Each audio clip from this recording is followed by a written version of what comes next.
wanted to make an album that would tell a story that didn't end badly.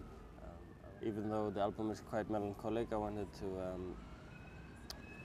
when you finish listening to it, you feel good rather than bad. So it's kind of it's a journey through the darkness, and it ends with the bright sunlight, basically. Conceptually, I decided to use the solar eclipse and everything just as a metaphor for that, really. But it's just really a metaphor for everyday things, everyday life.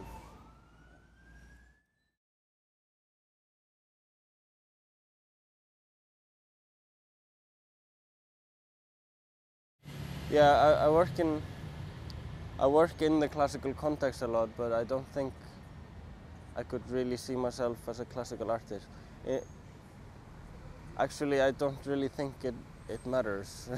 I would like to see that kind of a divide disappear, because it's always like classical music and the rest.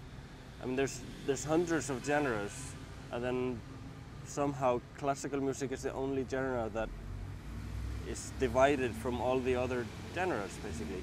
And I really don't like that. It creates both prejudice and elitism, and a lot of people in the classical genre, they look down on the pop music, and in the pop genre, they look down on the classical music.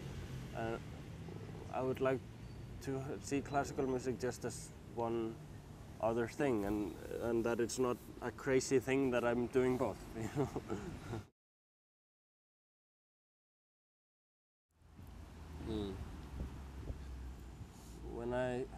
I think when I was starting to do this, like, my main influence was Arvo Pärt and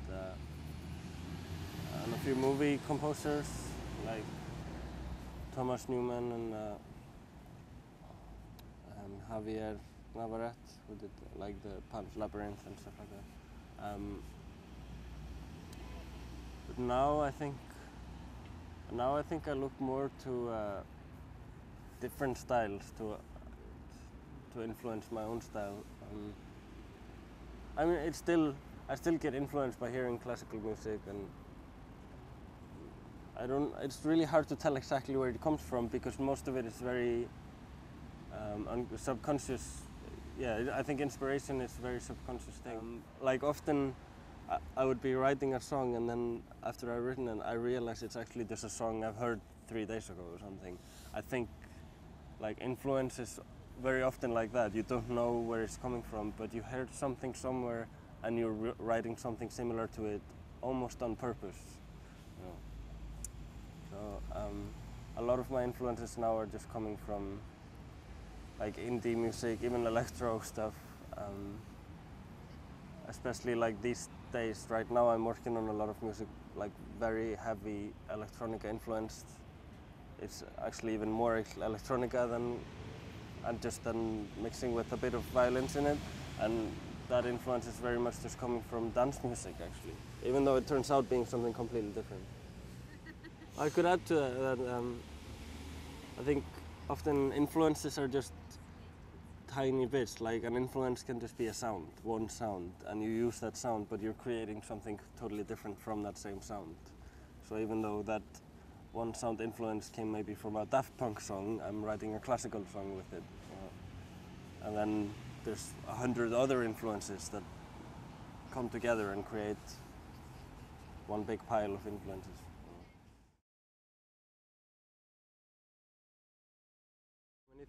Like, Iceland has had a lot of bad press recently, basically. Let's just put it that way. There's been, like, now there's just a damage control press campaign going on. You might have seen it in the tubes and stuff. There's this Inspired by Iceland posters and videos everywhere. They're just trying to get the tourist backs, because we stopped, like, we had a lot of cancelled bookings over the summer, and Iceland's biggest income in the economy is the tourist industry. So yeah, we've definitely had a lot of bad press, but I don't think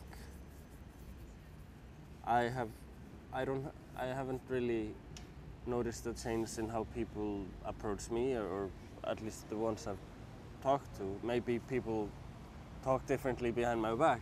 I wouldn't know that, but the people I've met, they don't seem to have different perception of Iceland. But then again, the people I meet are very musical people, and I don't think anything is gonna ruin their musical vision of Iceland, really.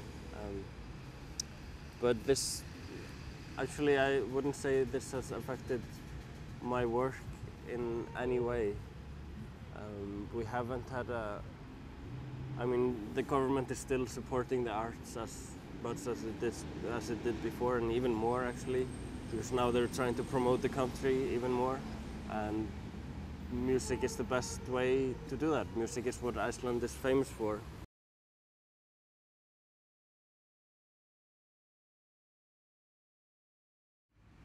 I wasn't actually aware that my artwork was similar with Sigurðar's. But no, that's definitely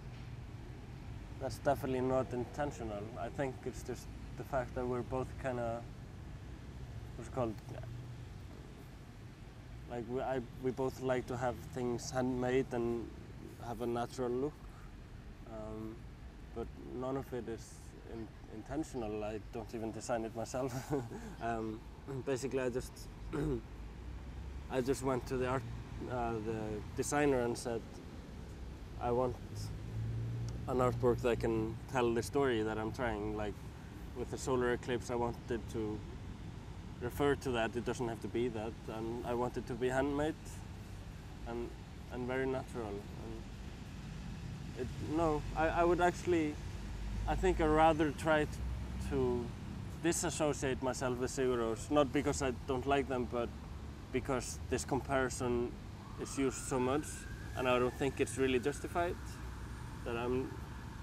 Not that I'm consciously trying it, but it would rather be in that direction than me trying to hook up on their train, you know.